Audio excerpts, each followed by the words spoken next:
Are you thinking about trading in your Nikes and sweats for cowboy boots and Carhartts? Well, before you purchase a rural property in Southwest Washington, you need to consider these 5 very crucial life changes that you will absolutely need to make. Hi, my name is Cassandra Marks, also known as Realtor Cass, and I grew up in rural Minnesota for a long time. And after 20 years, it was time to return to my roots on the farm. But I did have to give up a few comforts of city living. So let's just jump right into it and start talking about the things that you're gonna have to give up. First up is internet.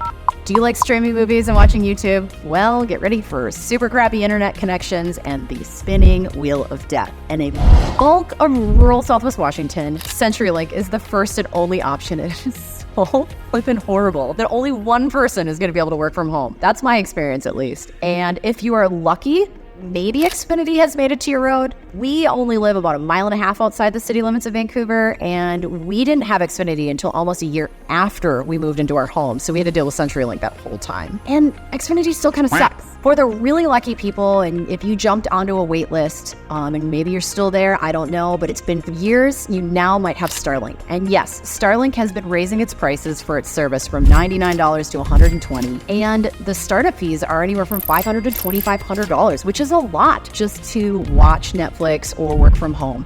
And the word on the street in our area is that speeds have really been declining and the network appears to be overtaxed. So if you need satellite internet, now a lot of people have been considering Viasat or HughesNet instead. Next thing to say goodbye to is your garbage disposal and that triple ply, super cushy toilet paper, because you are now living with a septic tank, not on public sewage. Septic tanks are a petri dish of organisms, and you cannot expect your goods to break down if you're still putting all sorts of junk down there.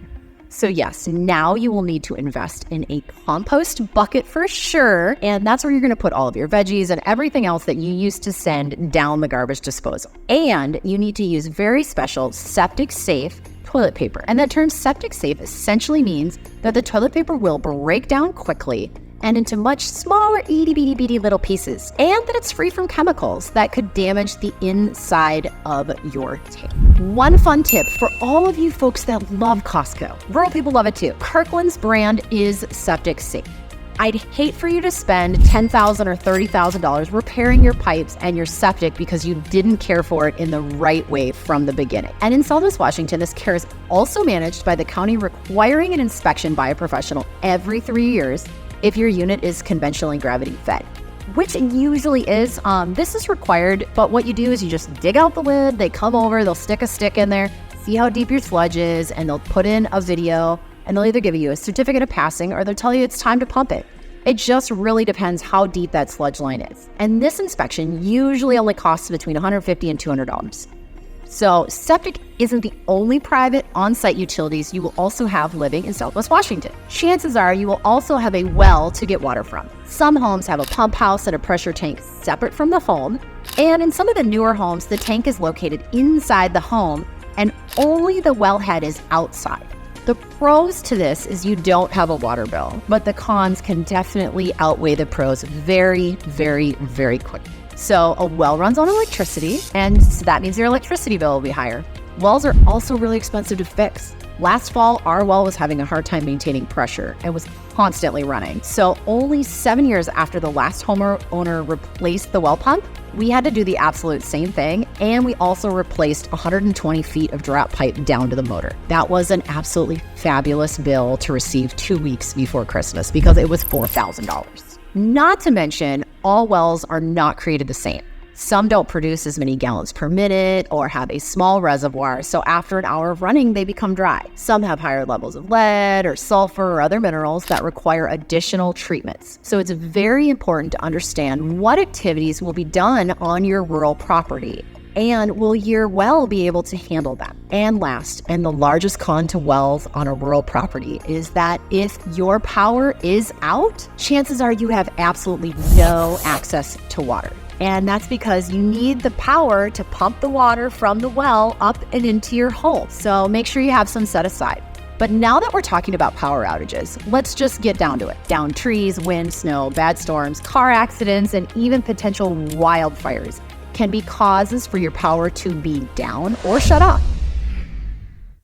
And it isn't uncommon for the power companies here in the Pacific Northwest to literally just shut off the power to an area before a bad storm, especially during the summer and the fall, because they're trying to limit the possibility of starting a wildfire. And with summers getting hotter, drier, more extreme, these instances have been becoming more common. So living rurally, you will need to plan for an alternative way to power your systems and heat your home. Some choose solar power, others choose whole home generators like a Generac that run on propane, natural gas, or even regular gasoline. And many rural homes have wood-burning fireplaces or wood-burning stoves to keep the house warm. Make sure though you stock up on your wood. The final comfort of city living you will have to give up is being close to amenities. Forgot the milk? Well, that's 45 to 60 minute round trip just to get a gallon. Just need a handful more screws to finish a project? Well, tack another 2 hours onto that project because you got to go to the store and get them. Do you drive a car that gets 15 miles a gallon? Well, the nearest gas station could be 15 miles away.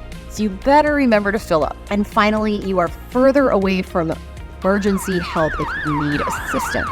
So please brush up on your first aid for any farm emergencies that may arise. But hey, if you're okay with giving up all those city life amenities, then maybe rural living in Southwest Washington is calling your name. It can be rewarding and a super peaceful life with a few modifications from city dwelling. And if you've got more questions about living rurally, you can either drop them in the comments below or feel free to reach out to me using my contact information. I love living on my farm here in Southwest Washington, and I want you to know everything I do before you make that move into farm life. And I get calls, texts, and emails from people just like you every single day looking to make the move into places like Vancouver, Clark County, or even somewhere in Southwest Washington. So if you are thinking about making that move in either 9 days or 9 months, please give me a holler and let's get you a plan, find you a cool area that you will love to live in. And because I want to make this move as smooth as possible for you, and I really do love what I do. Again, my name is Cassandra Marks, also known as Realtor Cass.